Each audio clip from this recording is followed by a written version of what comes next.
I got a sense of uneasiness, to begin with, because most people understood that it was going to be a while before this really had any sort of conclusion. When we don't have water, it creates a serious, serious situation. I was live on the air when this had happened. On Twitter during the water crisis, it truly was the 7 stages of grief, because no one knew how to react. We'd confirmed that yes, this came from the governor's office and it is a do not use order, which is different than a boil water advisory, which is, I think, what a lot of people maybe wondered at first. Is this just a boil water advisory? We get those all the time.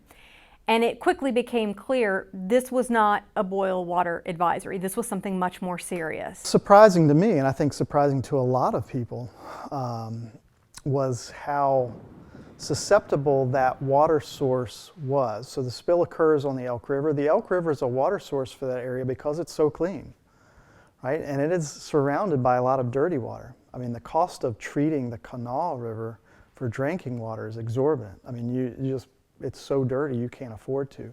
But the Elk River is a very clean river, one of the cleanest in the East, actually.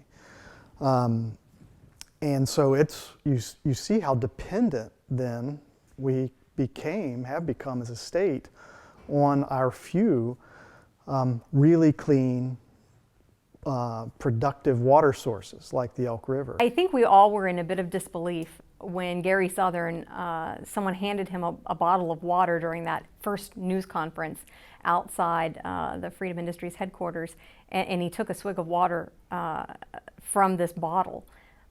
I think we couldn't quite believe that he'd made that kind of a blunder in the midst of all of this, and it really set the tone.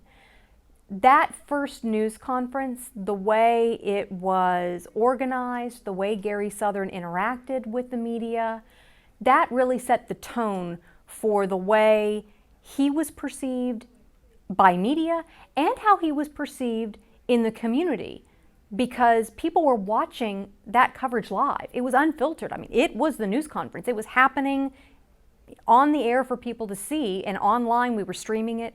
So they saw a very unvarnished version of what was happening. I think that Gary Southern very quickly became a scapegoat.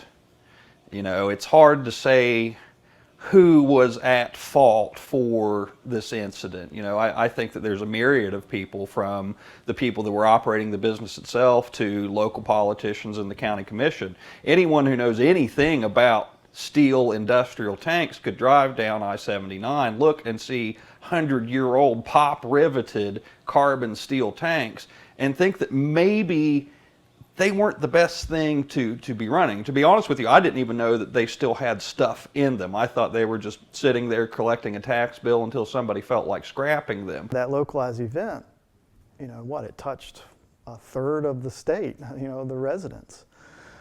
So there's a lesson in that, that the less we protect, the more dependent we become on a very, very scarce resource, and the more vulnerable then we are to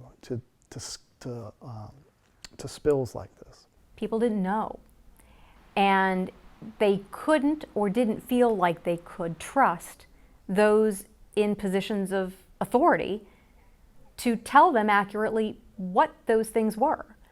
We learned through this process that there really hadn't been an oversight process for above ground storage facilities in West Virginia.